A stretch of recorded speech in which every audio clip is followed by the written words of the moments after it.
today, like, how would you describe what you do and who do you do it for?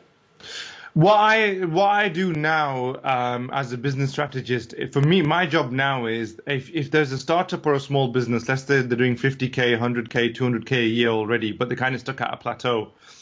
My job is to, those people would normally approach me, and my job is to have a look at their business and go, right, how are we going to get you to 500,000, 1 million, 1.5, 2 million, if not 5 million? How are we going to get you to that?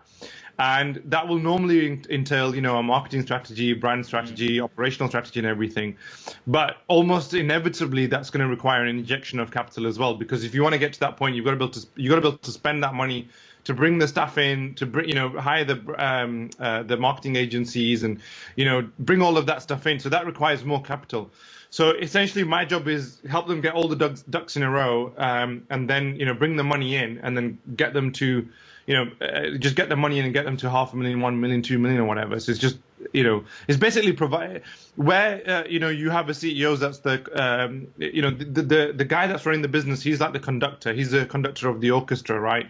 My job is basically to provide the auditorium, which is, okay, this is where you can run your business in this, the seats, and bring the customers in and put the whole thing together, basically. And his job is to conduct and run that business. So for me, it's to provide everything around that, basically.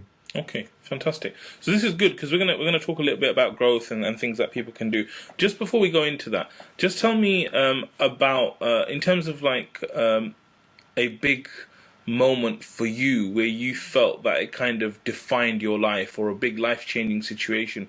What would you say it was, or is it something you've kind of said already as part of your story? I don't know if there's one ever. If there's one particular, there's been lots of there's lots of small ones. Yeah. There's not been one big one, I couldn't say. Lots of smaller ones. Okay. And so when you think about, because obviously you've had different levels of achievement, right? Like, with your dad's business and then other things, and then you've helped lots of startups and stuff like that.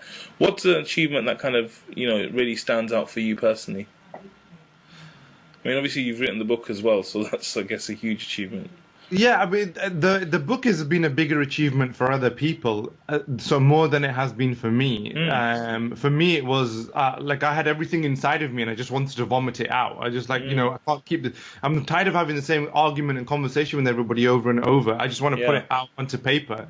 And if somebody wants to have this debate with me, well, there's the book, go and read it, and then let's have a conversation. Excellent. If you disagree with it, but I don't want to go over the same thing over and over. Yeah. It was more like that, and then from there was the podcast as well.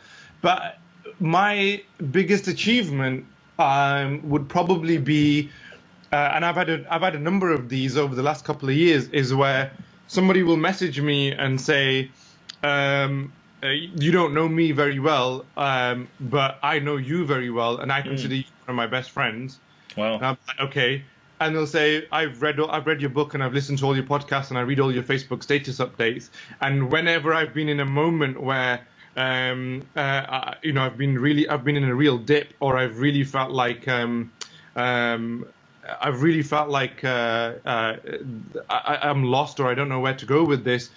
I've gone. You've just at that moment in time, you've written some sort of status update on Facebook or whatever, and that's been the very thing that I've needed to hear. And so I've had people like from Singapore, from India, from Peru, from Hong Kong, all these places, and they just tell me their whole life stories. And these have been some seriously eye-opening stories. I mean, one guy, he messaged me and he said, my brother got jailed last year, and my father got jailed because something happened with the business, and then I got beat up, and then this happened and that happened, and then in all of that I didn't know what to do, and I read the status update of yours, and you said this, and this, and then I started doing it, and slowly but surely my life started to change. And I've had people in my team. I had this one guy that came on my team. He'd had a very, very broken life. I mean, really horrible upbringing. Some of the worst things that you can imagine. And he spent a year with me, and he went back into his full-time job afterwards for multiple reasons. But when he started with me, when he was, because he was working with me part-time. At his full-time job, he was a complete nobody. He was invisible. He was afraid to express himself. He was just a cog in the machine. And then by the time he finished, he was awarded Star Employee of the Year or something like that. he was somebody. He was a lot more confident. He was a lot more assured of himself, and he, he knew where he was going in life, and he was planted. And for me, that was the ultimate achievement: is to turn somebody's life around. Basically, amazing. That's what leadership is. It's nurturing.